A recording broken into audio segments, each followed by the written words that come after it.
দর্শক আসসালামু আলাইকুম। একটা খবর দেখলাম 2025 এসএসসি ব্যাচ ফুলজির স্কুল অ্যান্ড কলেজ যে পরীক্ষার যে কজন দিয়েছে তার চেয়ে ফেলের সংখ্যা বেশি। মানে যে কজন পরীক্ষা দিয়েছে তার চেয়ে ফেলের সংখ্যা অনেক বেশি। এখনকার পোলাপানে আসলে লেখাপড়া বাদ দিয়ে টিকটকে বেশি সময় থাকে আমার মতো। কিন্তু আমি তো টাকা কামাই, ওরা তো ওই রকমের টাকা কামাইতে পারে না।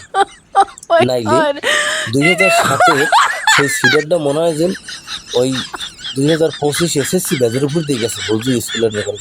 নাইলে এত ফেল এত ফেল এত ফেল কেমনে কি? দেখেন আমরা পাশের চেয়ে ফেলের সংখ্যা বেশি। যে কজন পরীক্ষা দিচ্ছে তার চেয়ে ফেলের সংখ্যা বেশি। এটা কি পরীক্ষা দিয়েছে?